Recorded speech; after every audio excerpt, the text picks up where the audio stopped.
budget. Transportation infrastructure is about 10% of the operating budget, and then it goes down from there. And one of the interesting things about the operating budget is there's not a lot of leeway to change or to flex where that money is spent, unless, of course, you raise more revenue or find other sources of revenue. That's kind of what determines, because I guess in essence, taxes equals programs and programs equal taxes. So the second pie chart is basically where does all of our money come from? And so there's a lot of federal input. And then there's the provincial sources, which is your sales tax, your personal and corporate income tax, property taxes, and then other provincial revenue. So that would kind of be like your driver's licenses or your permits and different things like that. So we have two different budgets. So we have the operational budget, which basically takes, the everyday of government and provides the financial means in order for the day-to-day to happen. And then we have the capital budget, which is significantly different in that that is where basically government really is able to put their stamp on how they're going to proceed. And so in essence, the operational budget the funding comes from these revenue sources, whereas with the capital budget, it's basically all debt, right? Like we source the capital expenditures, I think essentially through debt. So that's kind of what the budgets are, and what the two different types of budget are. The operational budget's done in the spring of the year, so it's always done at the beginning of the fiscal year, which the government fiscal year is April 1st to March 31st, which is why we manage and approve the budget at the beginning. And then in the fall, they deliver the the capital budget, which is what we just went through I guess it was finalized in December. So in essence, that's kind of the budget. And like I said, when we deal with the operational budget, there is a very small percentage where there's flexibility, unless government decides to operate in a deficit, and then their spending would be accordingly, or you would have an austerity budget where they wanted to operate in a surplus, which means that they cut back so that they if they don't raise taxes in order to offset it. But, and that's why it's really important, especially with the operational budget, that when you're submitting requests, that they are really clearly and well-defined and supported and researched, and that they're a very clear, defined ask. Otherwise, it's almost impossible to get something approved in an operational budget. Which is what I found when we went through the pre-consultation budgets of last year. I sat in all those meetings, and we had islanders from across the province come in and present to government on how they would like to see money spent. But what I noticed was a lot of the requests that came in weren't really detailed. And essentially, if you're coming in to ask for money, it really has to be a proposal that is that has detail, has summary, and really defines, first of all, how much it's going to cost, who it's going to impact. It's really great if it's coming in from an organization versus your personal interests. So there's a lot of things that play into a really good pre-budget consultation ask. And one kind of that I can highlight would have been that came through that process was the PEI Literacy Alliance. They came through with a very clear, I think it was $100,000 that they asked for. They knew exactly how many people they were going to touch, what the benefits of it was going to be, and all the research accompanied their ask, which was kind of really easy then for us to put that forward in our budgetary ask as well. And then that a government supported that one at the $100,000. But it just went to show that the work that was done behind the scenes really supported government approving that in the end. So that's kind of the introduction to the budgets. And capital budgets is quite different in that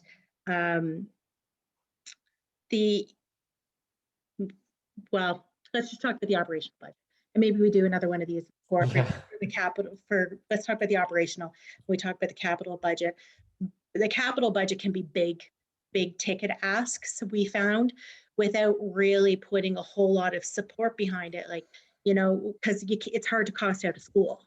So, it's more like, saying that there needs to be a building to house a mental health hospital, but it's hard for us to cost out what the cost of a mental health hospital would be. So that would be different in that we wouldn't necessarily have to tag the cost of the building with it, but defining who it would benefit and why we think it's a good ask. That would be, I think, the significant difference between the capital budget and the operational budgets.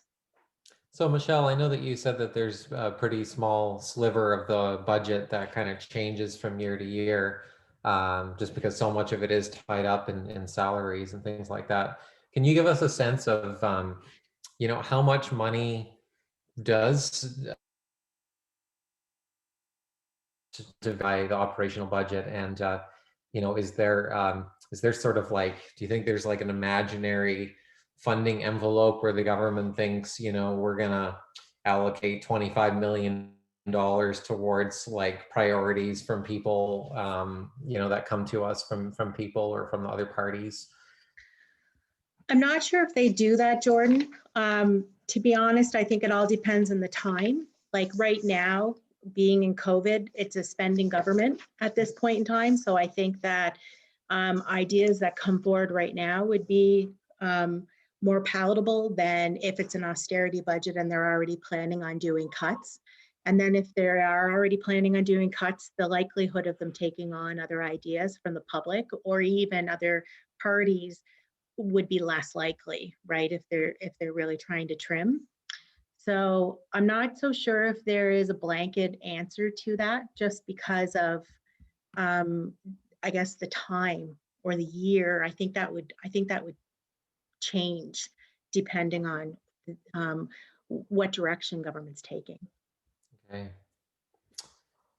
Thank you, Michele. So I guess the next question is, what have you been doing and what has the rest of the caucus been doing to get ready for this budget? And I know you're working today today was submission day, as you called it. Can you tell us a bit about that? It was my first act as opposition House leader, so that was pretty exciting. So as an opposition party, we do get the opportunity to feed into what we would like to see in the operational budget. So there's a few things that would come forward to us. So we meet with a lot of organizations and groups throughout the year, and we hear a lot of good ideas and that kind of thing. So what basically happens is all of our critics would bring forward, I guess, ideas or items. For instance, we can pull them from our platform, things that we had proposed in our platform. We can, if it's an organization that comes forward, so say for instance, last year it was the PEI Literacy Alliance came forward with an ask. And so basically what we would do, I mean, this year what I did is how do I want to see finance happen, right? And so I kind of went through where, because finance kind of touches everybody. So if we wanted to look at vulnerable populations, how are we going to support them through the budget? And what are some of the asks that would align to our values that would be good for us to put forward? So for instance, in agriculture last year, it came down to, I mean, the Ag Sector Council was an organization that had reached out to us. And so there was a clear ask there, which we put forward. The UPEI Climate Lab in the adaptation report had put forward a recommendation to do a comprehensive crop study. So that was one of the asks that we had put forward, and it was our first year doing it. So I think our asks last year were about $4.2 million that we had put forward. Um, and really what it comes down to is we had decided last year that it has to be costed and well researched, and to the point where, you know, it was something that we would feel okay with really defending if we were brought to task and had to defend it. So that meant really having our ducks in a row. So we would come up with a much bigger list. Like last year, we came up with a much bigger list than what we actually put forward, because it would be kind of looking at what would that envelope be, knowing that we are, you know, fiscally responsible. We don't want to ask for the moon and the stars, but we also want to make sure that the gaps that we see that are missing based on the conversations that we've had and what was in our election platform and the gaps that we see, that we're still closing those items. So, and then there's a few other things that we'd look at. I mean, last year we looked at, are we touching different populations that, you know, would fit within our values? For instance, the dental program was something that, you know, to support vulnerable populations, senior populations, and that kind of thing. So that's kind of how we pull together our big list. And then over the last couple of days, today, like yesterday and today, we would be going through those lists and we talk about it from different lenses. Are we covering different demographics? Are we comfortable with the envelope that we're requesting? Is it too much? Is it too little? Is there stuff in there that's going to support us? Because what we found last year was when we didn't ask for something, that came back to us in the House. Well, that wasn't in one of your budget asks. So what we said was, okay, so let's scoop up more of what we want to present in the House in the upcoming year, so that we can support it in saying that it was important to us. We did have it in our budget ask. So it is a learning experience for us, 100%. I don't know if the way we're doing it is correct. It kind of worked for us last year. Pretty much everything that we had asked for, some portion of our ask was in the was approved in the operational budget. But then there were items that we, you know, you'd have to, I guess, prioritize, and you can save those for another time, or maybe it's better to ask QP. Maybe it's a motion if we're not well.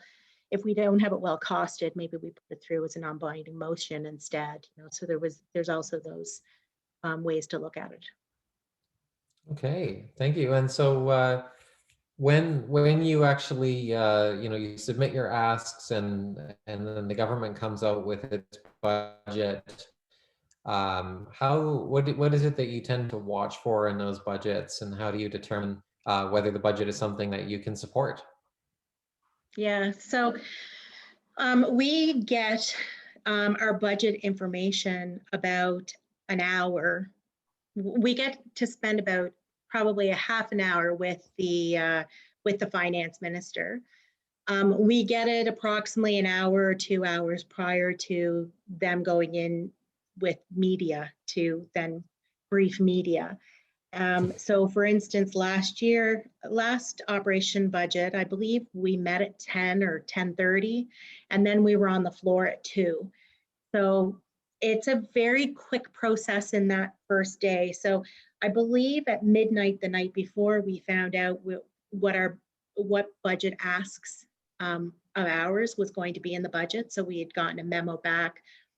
And like I said, it wasn't, they didn't meet our asks 100%. So for instance, like the bee pollinate or the pollination expansion program, we'd requested 500 and they had allocated 300,000. The dental program, I think we asked for 2.5 or something like that, and then they gave us 1.5, whatever it is. So we quickly go through what they said they were going to put in the budget for us. So we get that a little more in advance. And then we have about a half an hour, sometimes 40 minutes with the Minister of Finance for us to quickly ask some big nuggets. And then it is a lot of asking questions on the floor. And so I will share. So basically what we get, so the initial thing, they'll go through a slideshow which was basically similar to what Jordan had just showed head up that he was sharing. And then we get the budget. This is the estimate of revenues and expenditures. That is a public document. That's what goes out to the public. It's a couple hundred pages, 167 pages, and it's nothing but numbers. And it doesn't give you a whole lot of detail. So when you see $129 million for health PEI, that doesn't show you a whole lot of what's going to health PEI, right? And then what accompanies it with for us, which doesn't go out to the public, is a much bigger document, a much bigger handout. And what this handout basically does, if I go to the health PEI section of it, that would be the health PEI section. And essentially what this is it shows us salary ranges, because like I said, a lot of what the budget is salaries. So if I was to look at health PEI again, sorry, I should have kept it open if I was going to talk about it. And I just happened to open it to health PEI. So like I said, it was 129 million, I think. But if you look at salaries for that section, it doesn't break it out separately, but it is a huge percentage of it. And then as you go through this, it'll also list out, what GPs would make. And then the other piece of what's in this handout book would be, so for instance, if you wanted to know a program. So for instance, if we were looking at like the community wellness program or something like that, like where there's $500 grants, under that specific section, they would tell us who received them last year. And it allows us to go through, but it's really, and Martin's gonna probably, I'll share, like what they don't give us is their strategic plan or their operational plan to tell us what they're trying to achieve. So it is a lot of us just trying to get information on the floor. The difference between the operational budget and the capital budget is the ministers are actually on the floor during the operational budget along with their CFO or their financial person. In the capital budget, it is Minister of Finance that is defending it all. So it's really hard during the capital budget to get information specifically in the departments, because I don't feel like we have the right people sitting at the table for the capital budget at all. And the difficulty with the operational budget, having the CFO sitting there or the financial officer sitting there, is they're not the ones that actually operate the department from an operational perspective. That's the deputy minister. And if you really want to ask, where's the money going and why are we spending the money in that way, it really should be the deputy minister that's speaking to that, not necessarily the minister, because the minister, would be talking about the envelope that goes out and what's the vision or your strategic plan and what are you trying to accomplish. And then the deputy minister is the one that operationalizes that and manages the staff within the department to achieve the programming and the goals. So, I mean, it's conventional, right? It's the way that it's always been done. I don't know how other jurisdictions do it, but that's the way that PEI does it. So we have the minister sitting there and then the financial officer, and it doesn't always tie together for you to make that connection as to what they're actually trying to achieve, which makes it hard to then hold them accountable at the end. So what makes a good budget?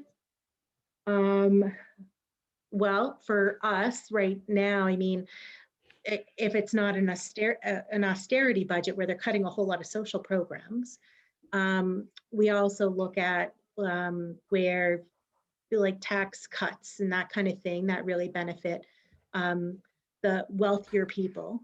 And we kind of, each critic would look at their own department and see if there's things there that they are okay with and that they were looking for. So for instance, our budget asks, if our budget asks are in there, that would be one piece. And then kind of overall, if they are going in a direction of, like one of the challenges that we have with the capital budget is a huge portion of it went to pavement instead of, mental health and housing and different things that we held very important to us and in direct alignment with our values. So that budget was a challenging budget for us. And then not to understand their strategic plan of where they were actually going and when are they going to address housing in a fulsome way, and when are we going to see really strong advocacy and movement in, like decreasing poverty and help for mental health and addictions, and we just weren't seeing that. So that's kind of some of the things that play into whether we're going to support a budget or not. A lot of it sits in your gut. I got to be honest with that. Like, it sits in your gut, and if there's a lot of things that are good for your constituency, and if they're good for your portfolios, then those are the things that you're going to support. But if you see a whole lot of things being cut, or if you see programs being pushed off to future years, like in the capital budget, where like for instance, the Stratford High School was pushed off another year. So this is 2 years now that it's been pushed. That was a really hard one for me because that's a constituency need for my district. So I think those are some of the things that we kind of weigh, and we do a lot of discussions about it. And we do get feedback from constituents as well and that kind of thing. But I don't know really what makes a good budget and what doesn't, because I think every budget's going to be slightly different. But if the funding doesn't exist where we need the funding to be, where our priorities lay, that would be the first layer, I would say. So Michele, then if the Greens were in government, and let's say you were the finance minister, do you have some ideas about how you might like to do budgets differently? So I've thought about this a lot. First of all, I'd kick it off with a strategic planning session. And I'm looking at Martin right now.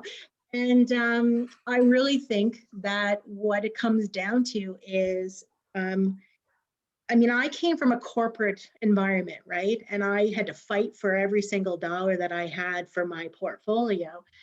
And I had to do that because I had to write business cases and I had to prove the value and the return on investment and all that kind of stuff. And I think there's a lot of value in being that close to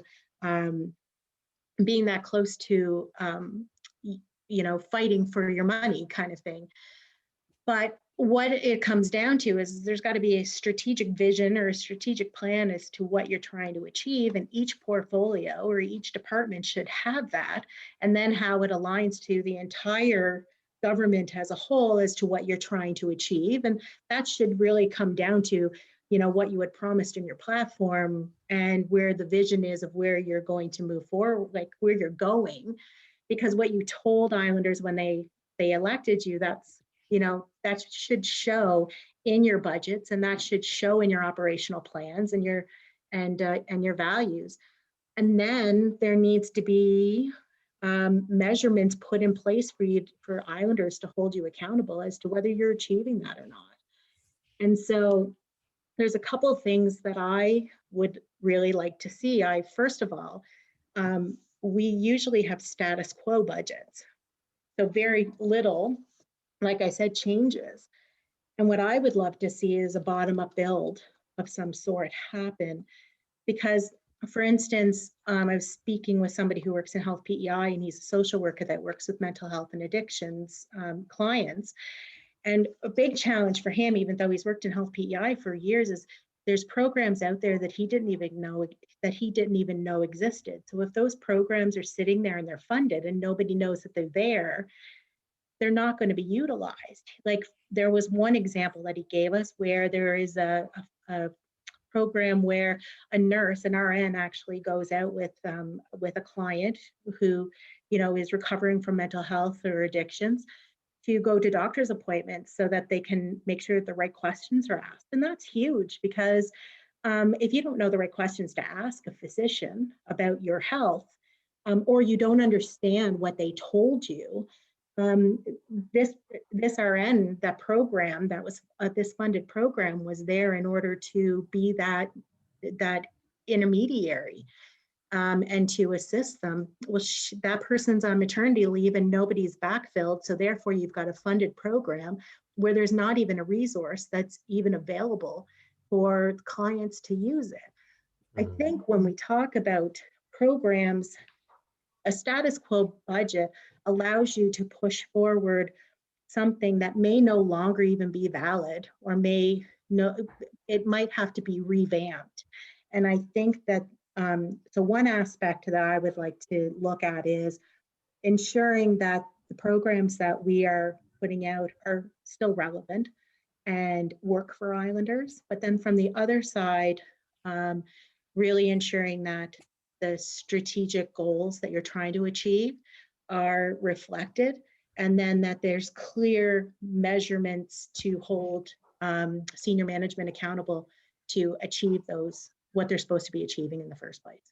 Well, so I almost see it as two categories of attempting a budget. I mean, you wouldn't have to do a bottom-up build every time, but I do think at certain intervals, you need to ensure that your programs are still working. And once you do that the first time, then it's all about keeping it updated, and you have regular reviews of programming to make sure that it's still valid. Yeah, that's how I see it. I don't know if that's the right answer. That seems to make a lot of sense. Well, it sounds like better than the status quo approach. Mm-hmm. So in the meantime, while we're waiting for our green government, citizens can submit budget proposals, and you can submit budget proposals and try to make some small change that way.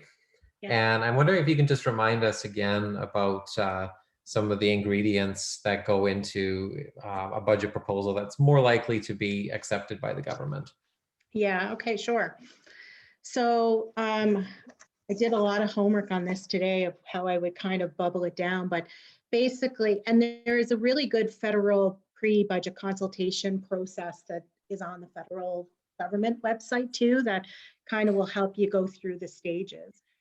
But I mean, the first thing is to have a really well-defined scope of who you are impacting and what the program looks like. It's really good always to kind of have a jurisdiction scan as to who already has it and what are some other jurisdictions that we could model a program from, because if government is starting from scratch, it's really difficult for them to take on that project. But if you have some really solid concrete jurisdictions that have already implemented it, that makes it easier for government. And I think the biggest thing with building a budget or a budget submission is to ensure that you are making it easy for government to implement it. So if you were to provide a big overarching, I want to spend more money to prevent climate change, that is not something I can guarantee you that the government they'll implement that, but then they'll define what that program is, and it may not be anywhere close to what you were thinking, right? So it's really important that you define what you want that money spent on. Sometimes smaller nuggets are where you can start, and then you can kind of build on it. Like, and I've thrown this out to you a couple of times, Jordan, when we were talking, like, if we want more people driving electric vehicles, then, more subsidies towards electric vehicles would be the way that you probably would have to start looking at. But so you kind of look at what you're trying to achieve, and then what is something that you can break off in order to put in, knowing that if you put in a $10 million ask, chances are that's not going to happen. But if you put in a $100,000 ask, that's something that or $1 million ask, that's probably something that's more palatable. So you want to make sure that it's well defined and that you're packaging it, almost doing the work for government. You want to make sure that you're identifying who's going to benefit from it, and you want to make sure it's costed. And you also want to, like I said, it's good if you can be doing it in conjunction with an organization that represents a community rather than an individual, right? So if I was to submit something and say, I don't know, I want, I'm lost of, because something for me, but then if I was submitting something to say, like for instance, it would support active transportation across the province, right? Like it would be the first step into that. You are representing a community or an organization that many people would benefit from that spend of money rather than a small few. So the more people you can impact, the better that looks for government.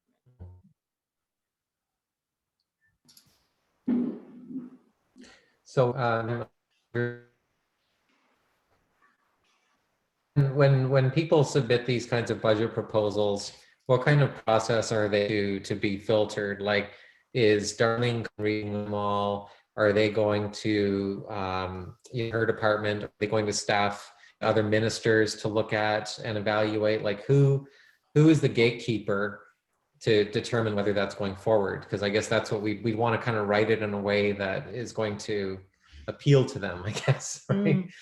Yeah, well, I mean, and that's a really good point. I mean, something that you would want to do is while you're going through this process, you want to engage stakeholders and then identify who those stakeholders were. So one of the stakeholders that you'd want to pull in possibly is the minister, right? So the minister of the department. So if you've got a really good program that you'd like to present or that you'd like to submit through the pre-budget consultation, and it's for agriculture, like contacting Minister Thompson or Deputy Minister Matheson is a really good piece of that component. So I mean, there is engagement through different areas. When you're doing your research, who are you pulling in to get that research from? And public consultation is always something that's going to be beneficial. And when you're doing that consultation, like for instance with Mitch, like if you were talking to Cycle PEI or like cycling PEI, and if you were talking to different cycling groups, but also taking what your conceived proposal would be to that minister and actually have a conversation with it, that supports you in the back end. It's kind of like bringing forward legislation. You wouldn't bring forward legislation without doing a briefing to the minister, right? So you want to get that support so that you can possibly be so you can be as successful as possible. So you would write it to the Department of Finance because that's who brings in all of the pre-budget consultations and reviews them. And to be honest, because I've only seen the pre-budget consultation. I've never seen the behind the scenes piece of where all of the information goes. But I do believe that the Minister of Finance engages the department. So then the department can look through the policies and the proposals. And so there's a couple of ways that you can do that. Usually if there's an in-person consultation process that you can go through. And last year they had 4 of them. And then they also had a virtual one. But then you can also submit it in person. Or sorry, you can submit it online. So sometimes it's better if you are actually sitting in front of the minister, telling the minister what you want and breaking down your idea, right? So that, because that way it's easier to get your points across.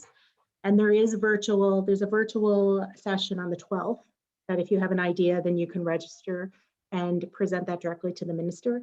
And then there's also a Facebook. I don't know, that it was only for a half an hour, so I'm not quite sure what it is, but there's one on the 14th as well. And do you think going to one of those in-person consultations, or rather, virtual consultations, helps to strengthen your case or makes a bigger impression? Do you think that's advisable or like something that helps towards success? Yeah, I mean, there's a couple of things. So if I mean, I would tend to think if you're sitting in front of somebody and if they have any questions and there can be some back and forth on it, which, there is conversation in the room when that does happen.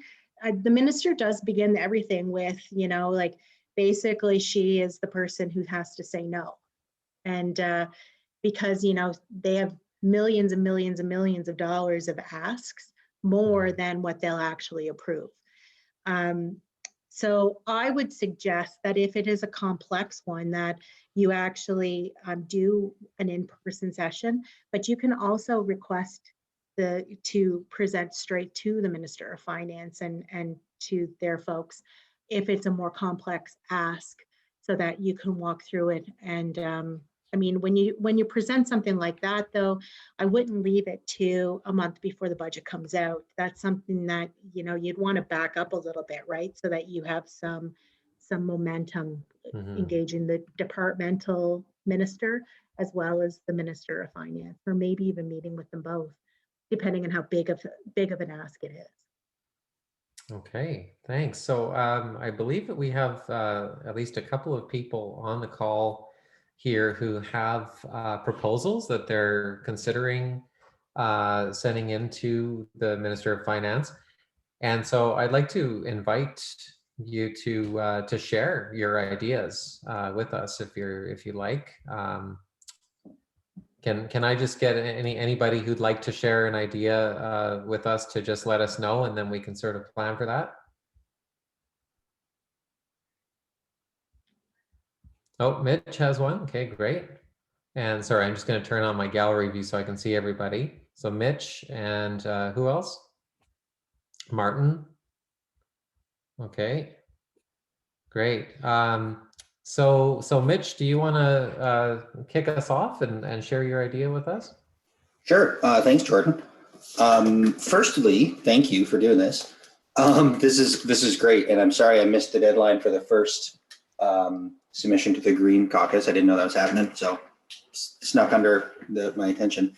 But let me just say, Mitch, this was something that was really, really newly developed. So I wouldn't say you missed anything. This is kind of defining how we can proceed going forward. So yeah, but go ahead. Okay, sorry. Fair enough. Yeah. Yeah. So quick question first. You were throwing around numbers like 1 million and 100,000. I'm wondering, is there like a bottom bar? Because some of the stuff that I might ask for is like fairly small. Yeah, so we've gone as low as like $10,000. I mean, even if you want to go smaller than that, Mitch, sometimes there's a program that's already in place that that you would fit in there. But if it is developing a new program, there's a community wellness program where they just provide $500 grants out of it, which is not a very big fund in total. So no, I don't think any budget. I think if you have a smaller ask, that's probably more likely to be scooped up and actually added to the budget rather than a big bulk. Yeah, that's fair. Because I have many ideas of what could be done and some new programming, but things that could be like effectively costed and really like well fleshed out in that amount of time. The one that we already thought of is basically, and I think we spoke already when I presented to the Green Caucus before, but basically modular concrete blocks that can be used for bike lanes. But I don't know if that's an ops budget thing or more of a capital budget thing. I don't know if that's appropriate for this bucket. I don't know if. That's a good question. I think usually a capital ask is something that's bricks and mortar. Yours would be, so I would say that that's probably, that would probably be an operational ask. So it's movable, right? Yeah, but it's like semi-permanent. The idea is you can like set them in place to on basically pre-existing painted bike lanes and put them there at relatively low cost, and then move them if you want to install them, or use them as pilot projects or whatever. They're like low curb. So that's an idea that's kind of already funded. And then the other one is very small, just a bike drive. If you had, volunteer time and then you purchased parts and, paid for storage or whatever in a few trucks, and just said, everyone donate your old used bicycles that are just sitting in garages, right? You can, for $5,000, you could fix up a ton of bicycles and then just get them out to kids or whoever need them, right? And just do that in the spring and make that an ongoing thing, volunteer based, you know, buy a few parts and tires and whatever and chains and just get them out the door. Anyway, that's just an idea, but that would be a very small one. Right. And the other one could be basically as big as you want. So. And to that point, as big as you want, so sometimes it's good to kind of identify it's a multi-year plan, right? Mhm. So you don't necessarily need all the funding in the first year. You might want the funding over 5 years, right? Which then reduces your ask and could put you into a category where they would take a chance on it, right? Yeah. Cool. Thanks. All right. Okay, well, thank you, Mitch. And Martin, would you like to share what you're thinking of submitting here?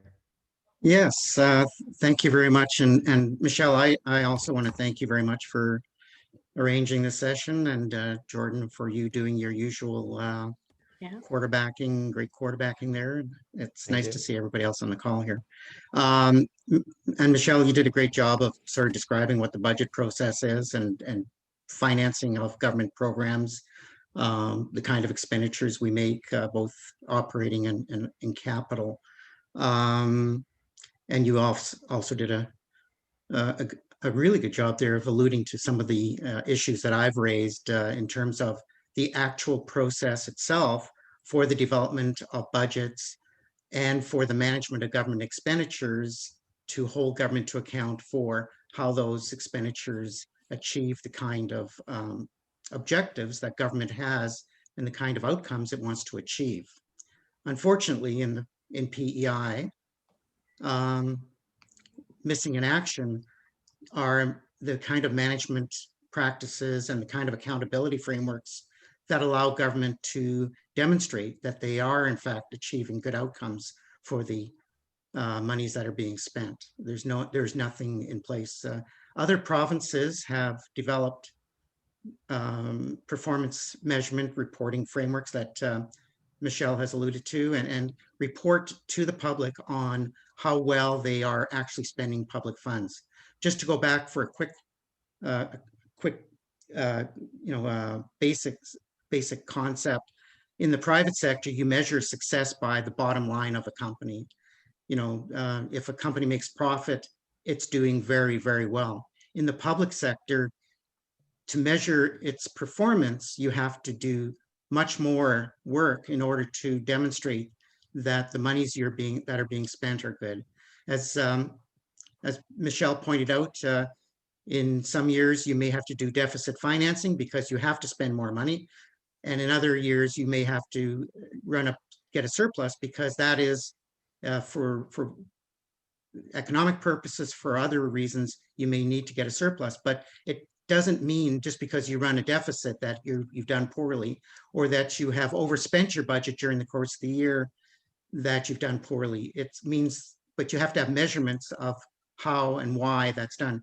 Today in the provincial government, you're measured as to whether or not you have balanced your budget, and that's absolutely a meaningless approach to managing public funds. So I've put forward, and I'd like to put forward a proposal that is quite wide-ranging and multi-year, that would go to right at the core of what Michelle was discussing, and that is to provide greater accountability for government expenditures, so that the budgetary process, the expenditure process, and the reporting process at the end of the day provides greater assurance that we are spending public funds and getting better outcomes. And as Michelle pointed out, there is so much expenditure in our government that is probably very wasteful, because we never go back and look as to whether or not it's actually achieving anything. It's absolutely incredible. I've gone through the budget, and it's shocking to see what little we know about what government is spending money on and why it's spending it. We just know the inputs, if you understand public expenditure, and as you can probably tell, I've spent a few years around government. It's shocking to see how little we know about the account of, about the results that we get for government spending. So I think we need to improve those processes. It takes an investment to do that. I have approached as an individual the clerk. I guess I call him the clerk, but the deputy minister there responsible for planning, and that's Paul Ledwell. I've approached him a couple of times. He's very interested in doing this, but we have to move it ahead at the political level, because if you put sunshine on government spending, you will find out a lot more about what's going on. And unfortunately, the politicians here, past governments, especially the past Liberal government, was not interested at all in moving ahead on this. But many other provinces have got excellent frameworks in place. New Brunswick has moved ahead in this area. It's stalled, unfortunately, but because of political reasons. But I think it's time that if PEI wants to be a leader, and we as the Green Party want to hold government to account for government, for the operations of government, then we need to have a better framework in place. And it's in our platform. It was in our platform as Green Party. So this is not something new. We talked about it when we ran, in the last election, and I think it's time that we go forward and say this is something we really need to do. As Jordan, you mentioned, what would the Green Party do? Well, this is one of the things the Green Party would do, because it was right in our platform. Yeah. So it's a lot of money. I've got to cost it out, as you can a bit. I thought through what, in very general terms, I believe there's a framework by which, there's a way you would want to go about doing it, as other governments in the past have gone around doing it. There's lots of lessons learned. There's lots of great practices that we can implement, best practices, and we can move the yardsticks ahead over the next 3 to 5 years and make PEI a leader a leader in this area, as we should be.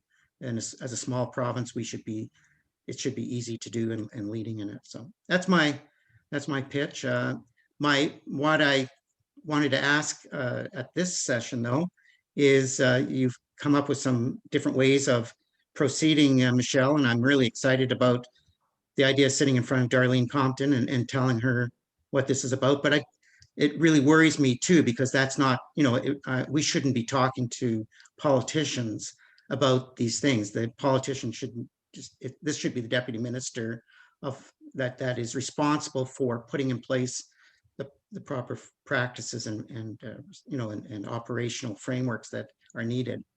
So I loathe going to a politician to ask for this to be done, and again, that goes to the whole governance framework here in PEI. It's a bit backwards, as you pointed out, Michelle.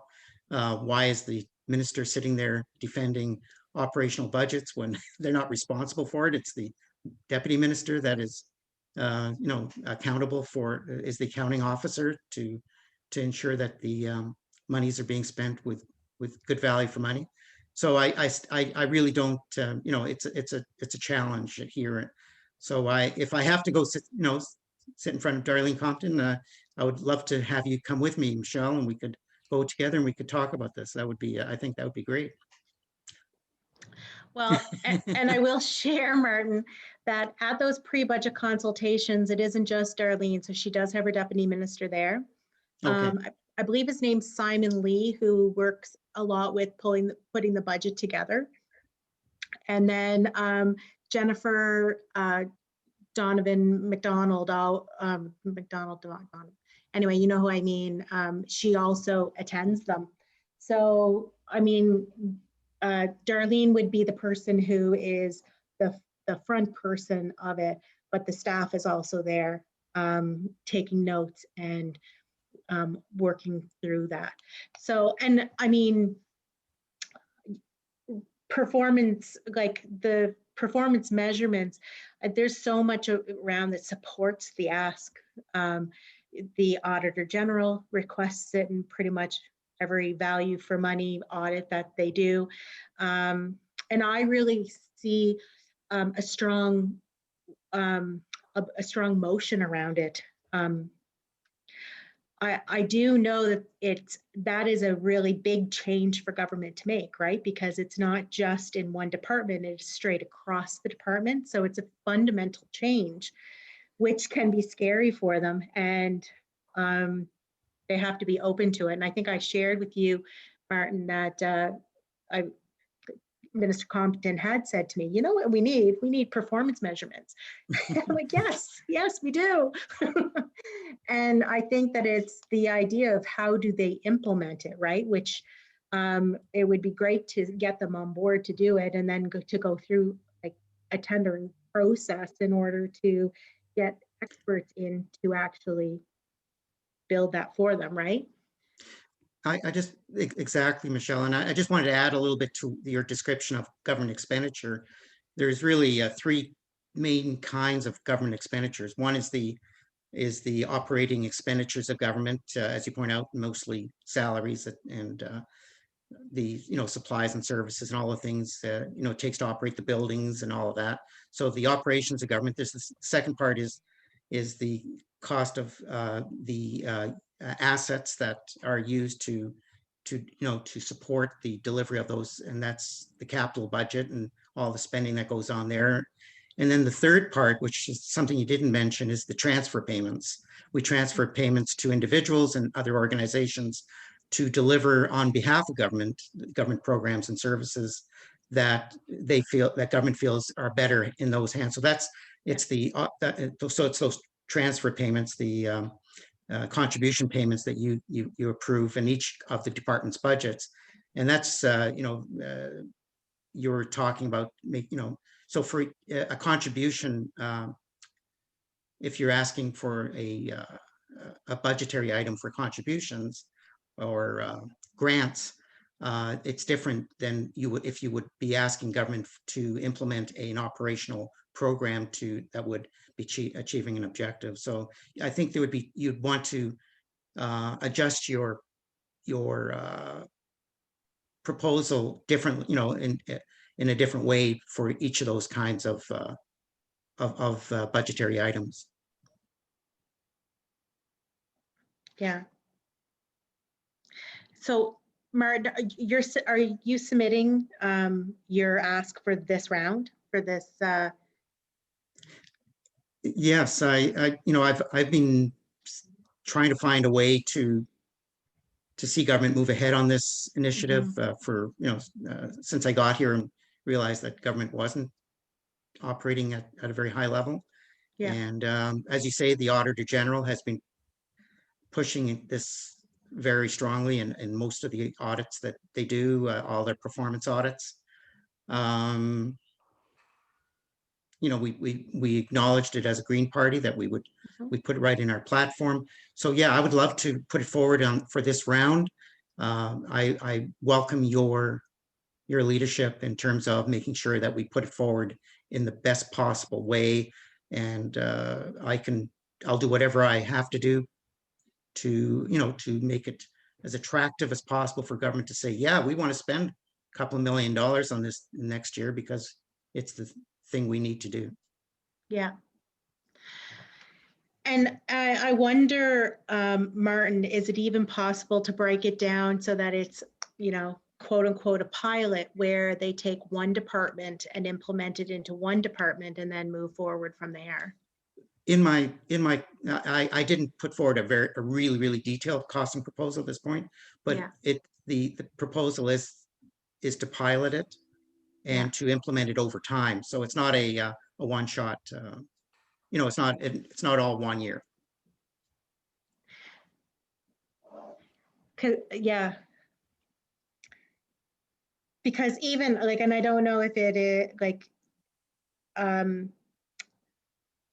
I think that government is more apt to pick up pilots than a full commitment, right, so that they can prove it. So, Although so other th- jurisdictions have already proved it, right? right. So this is where the strategic plan comes in, Michelle. Yeah. It's like a cart and horse situation. You have to have a vision of where you want to be as a government and how you want to be operating 5 years from now, say, or 10 years from now. And then there's many aspects to this. It's the budgetary process itself should be improved, as you pointed out. And that would be part of the budgetary process would be to provide members of the legislature with real valuable performance information so that they can understand what the spending is for and what kind of results would be achieved. So there's different aspects. It's not just putting forth a performance measurement system and saying, this is what we achieve for the money spent. It involves planning, which I include in the budgetary allocation process, the actual budget itself, the actual management of those public funds during the course of the year, so that the legislature is advised not at the end of the year, but during the year as to whether or not there's some issues with respect to programs not achieving the results that they should be. And then at the end of the year, having good performance reporting so that you have accountability and transparency for public expenditure when you account for those funds being spent. And we all know that, and then as you pointed out, you get rid of all those nasty wasteful expenditures that are going on that we could be doing some other things with. Anyway, I'm taking a lot of time here, so I apologize, but it's really, I think it's really important, of course. And I'm just trying to think what the best way, like I do think that requesting an individual presentation to the finance department would be your best way of going, Martin, on this one. Because then you have a allocated set amount of time. If you go to a pre-budget consultation on it, you've got like 5 minutes, 10 minutes, and that won't do you justice at all. So I think requesting time for an individual presentation, I think it's Simon Lee is his name with the Department of Finance. And then in between that time, why don't we get together to kind of talk about also how I can help supplement that besides the individual meeting. Excellent. Thank you very much, Michelle. Okay. Okay, thanks very much for that, Martin. I mean, that would be a very revolutionary thing for PEI if we could get it done. So hopefully we can get it done sooner rather than later. Hopefully we don't have to form government first to get a strategic plan. So we're at the hour. Now, I'm not sure if there's anybody else that wanted to share any ideas that they had, or I'm not sure, Michelle, whether you have a little bit of extra time to stick around, if there is anybody else that wants to share something. Yeah, I've got time. Yeah. Okay. So it looks like Catherine might have something she'd like to. Just a very quick question.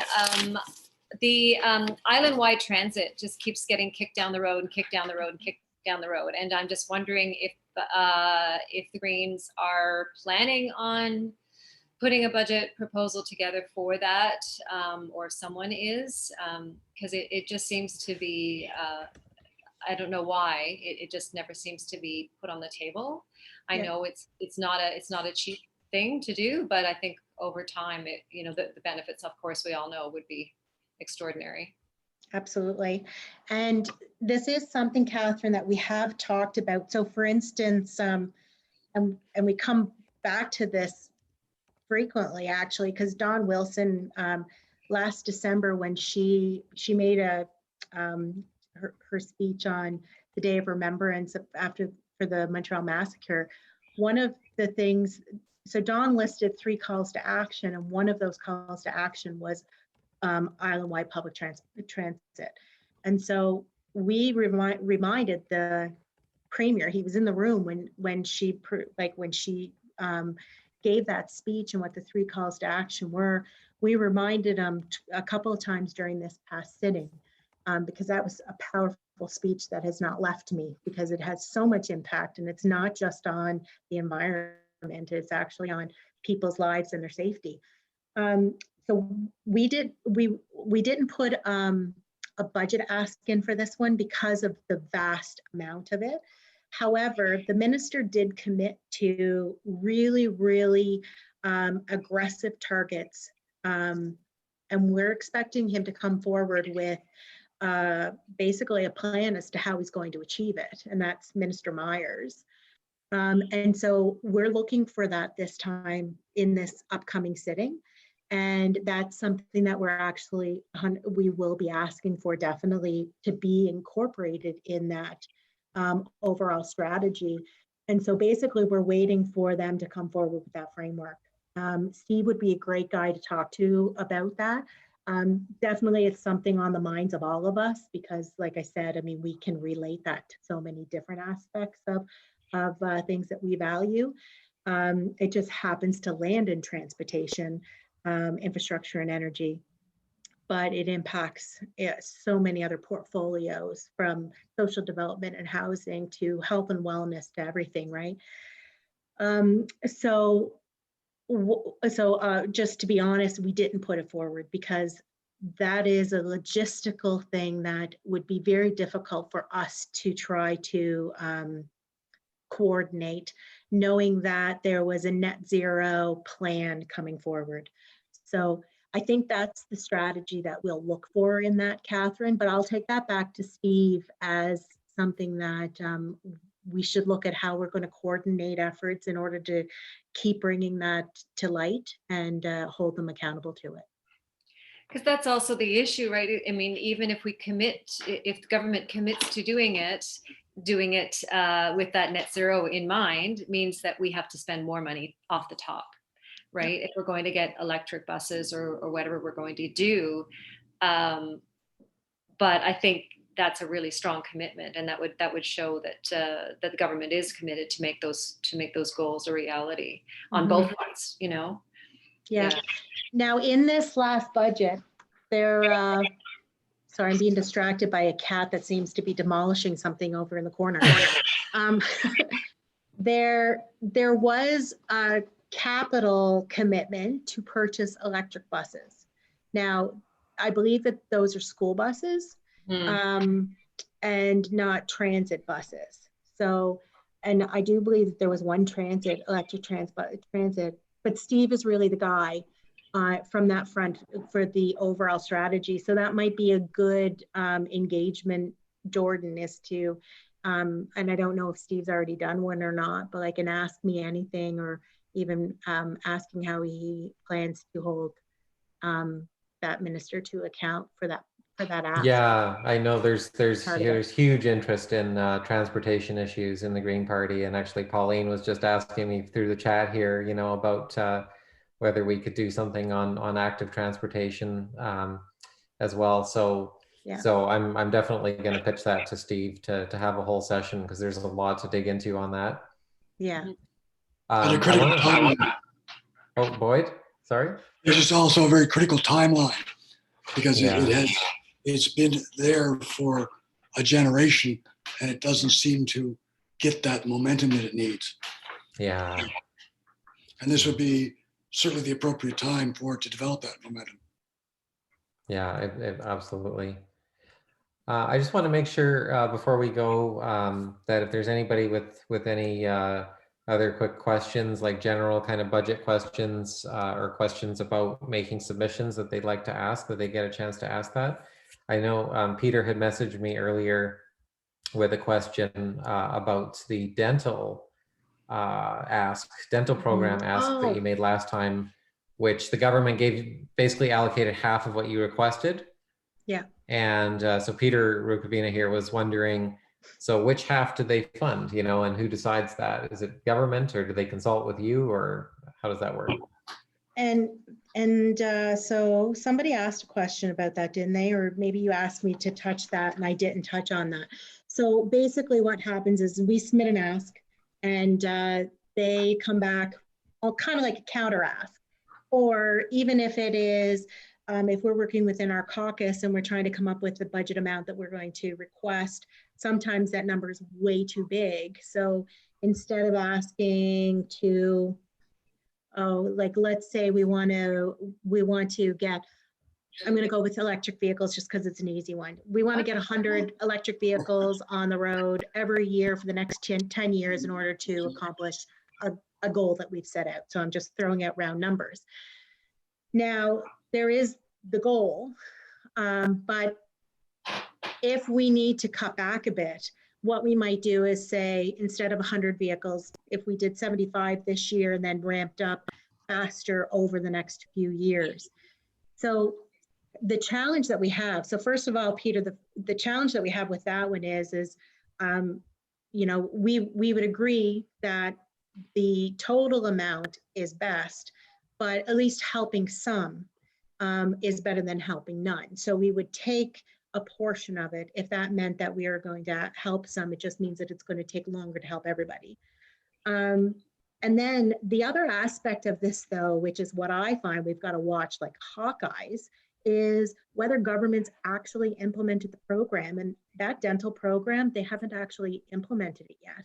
And so here we are in January, we've got 3 months left. There was an allocation for a year put out there, and they're obviously not going to spend the money. I shouldn't say that, but they're not going to spend the money. And then there's other areas, and that's the problem with the budget asks. We ask for something, they say yes, and then it is on government's shoulders to build that plan as to how they're going to launch it. And I mean, a really good example is midwifery.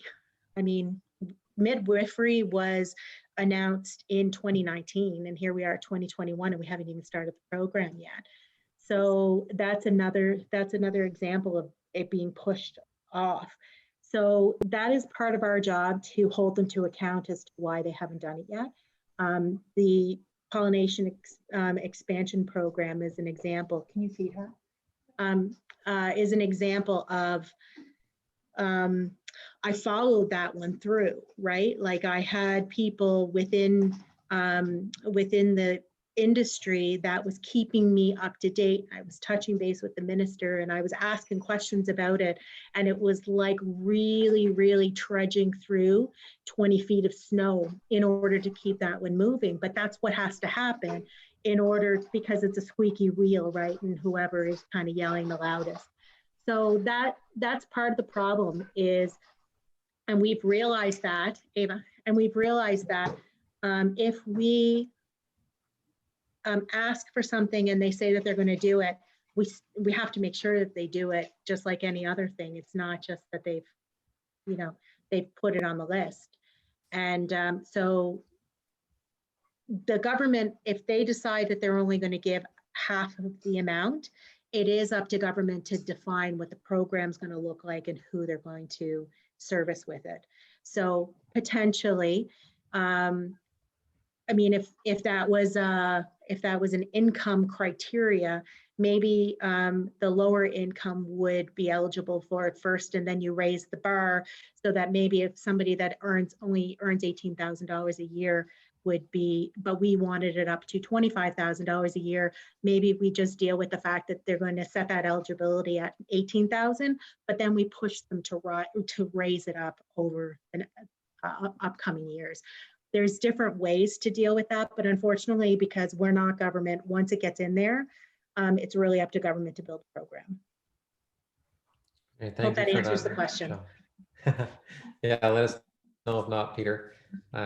Peter also had a follow-up question that he sent me. He's wondering what period the operating budget covers. Is it April 1st to March 31st of the next year, or what's that? Is that right? It is. So what we will be going into the House in February to review would be programming that can spending from April 1st to March 31st.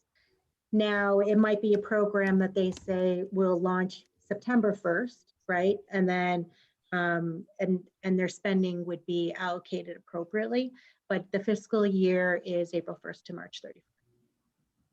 Okay, thank you. Is there anybody else with any other kind of general budget questions? I know Pauline, you had sent me a couple that Pauline had asked, and I did Yeah. some research on it, so Oh, I can great, share yeah. those answers. Okay, sure. So I think the first one was around the community health hubs that we had requested in the last, it was in the capital budget. So it was in the fall of 2019. And that was a platform commitment that we had made, that we had put forward in the capital budget. And basically that was to bring more services to rural communities. And this is a really good example of, we can put forward a recommendation, like somewhere that we'd like them to spend the money, but we can't dictate to them what the program or what the health hub is going to look like. So it's still unclear to us what the health hubs are going to look like, but we did get more information over the course of this sitting, where they're looking at Montague and Alberton. So what we had looked at was community engagement. What does the community need? And it was kind of based on a model that exists in Ontario, and that's where we had gotten the idea for the platform. And knowing that we would have to go out to the communities to find out what exact services are in there. So maybe it's, to offer, and I'm just going to throw something out there, but maybe it's occupational therapy. And to have somebody come in, like an allied youth worker, to come in for, 1 day or 2 days a week, whatever the community would need, so that they don't have to travel to Charlottetown every time or to Summerside every time in order to get those services that might not be available in their community.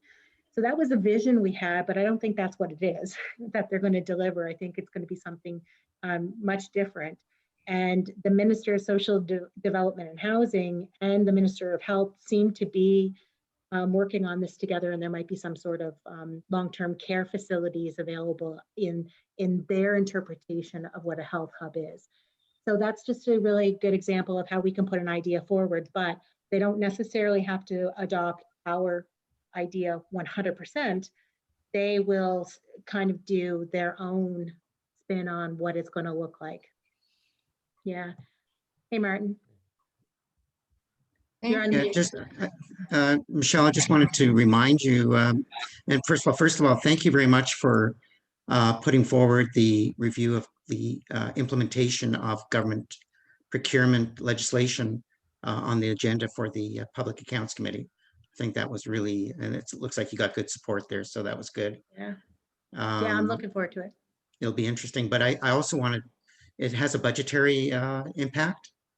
So I just wanted to mention that when you're reviewing the budget, you should be asking for how much money is in there to ensure that there's successful implementation of the procurement law, because it'll take a significant amount of money to actually do that.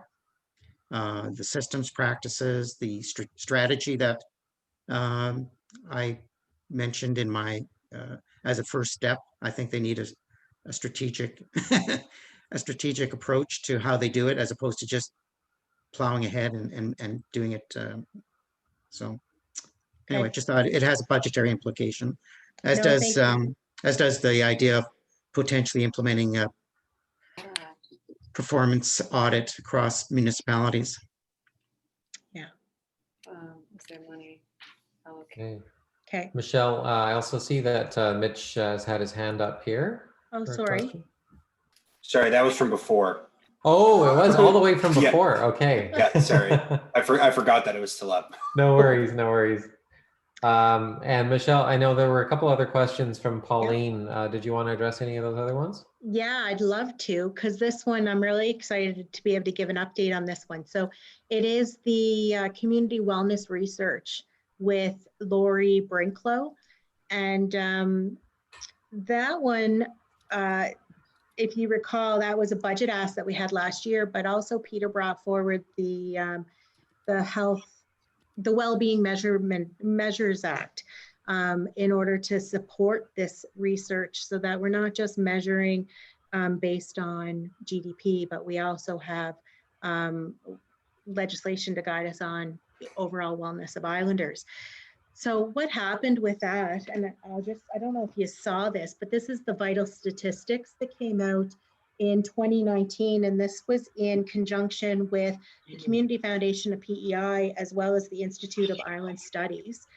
And the Institute of Island Studies has actually is now going to be doing this on an annual basis. So that budgetary ask actually then went into a solid foundation research report going to be coming out annually in conjunction with those two organizations. And so that was something that was really exciting for us because it was a budget ask that we had brought forward, and it's really turned into something amazing that's going to help a lot of islanders. And if you haven't had a chance to look at that report, it's called the Prince Edward Island Vital Signs, and it really was a really great document. So that's the update on that one, Pauline. And then can you compare the Green Party asks in the last budget and what the PCs allowed and what progress was made? That's kind of where I was going with Peter when I was just kind of gave that summary. I don't think any of them were funded 100% except for the PEI Literacy Alliance, the Ag Sector Council, and the crop study was 100%. So anything that seemed to be around the $1,000, the vital statistics one or vital signs report was. But then that comes down to the challenge of has government followed through? And so I can say for Ag Sector Council, like that one was an ask to go back to budgetary funding of 2015 when they had received cuts. And that was a core funding ask. And for instance, so they didn't get their core funding, they got project funding, which is not always beneficial for organizations. And they didn't get it till November. So those asks take a lot of follow-up for us to ensure that they're implementing them. So that is an ongoing thing constantly. And the tricky part about it is we won't fully understand if they completely spent the money until October of this year, unless we get an update from the minister or the department, because that's when the blue books come out in October, on October 31st. So that will show where all the money was spent. So that's a challenge because there's a lot of lag time in there for us to find if the funding was actually accomplished or not. And then the last one, I meant to touch base with Carla on this one. This one was about, will the PCs continue to fund the school food program?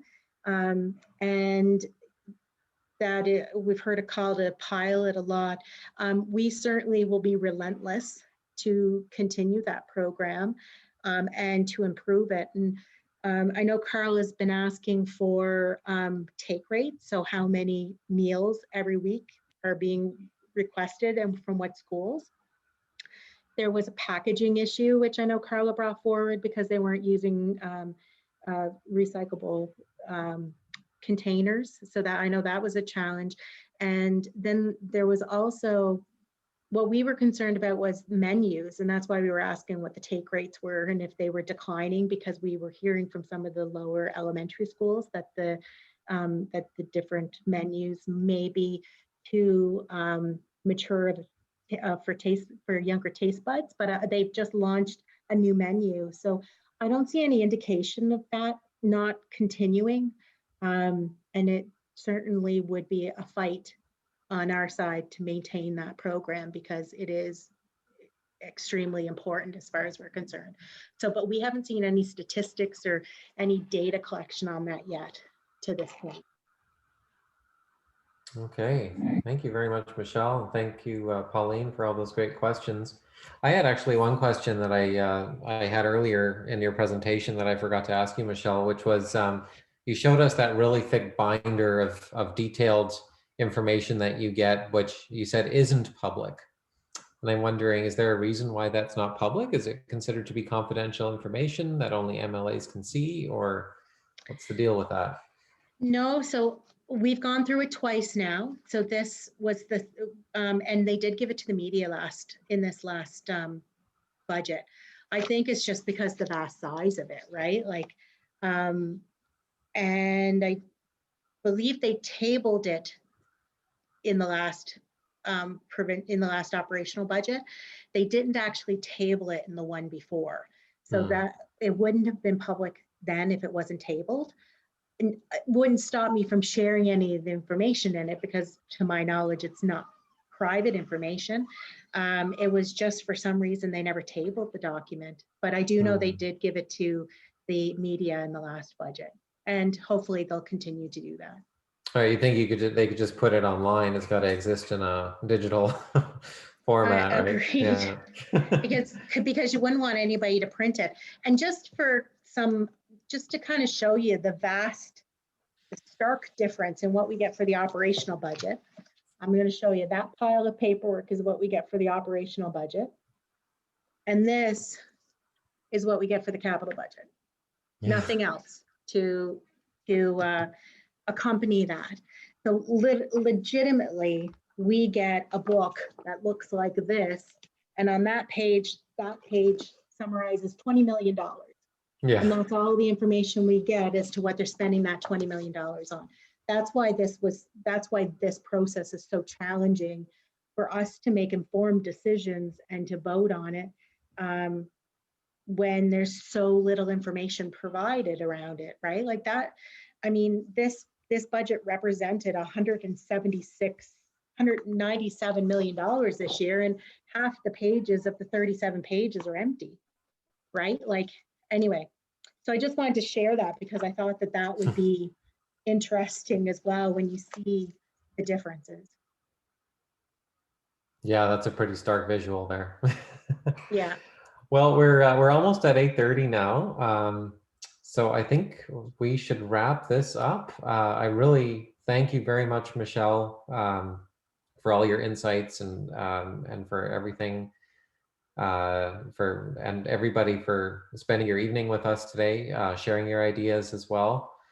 And yeah, if you have any other questions, you know how to reach us. You can reach Michele directly by email, michele.beaton at... I am slow in responding. PEIgreens.ca. And also feel free to send anything you want to me as well. I think you all have my email address. I can usually chase things up with the people whose portfolios might enable them to answer the questions best. So yeah, thank you very much. Enjoy your evening. Try not to watch too much American news. No. And I would like to say thank you for spending your Wednesday evening with me, because it's kind of exciting to talk to people who are excited about the budget, because not everybody is.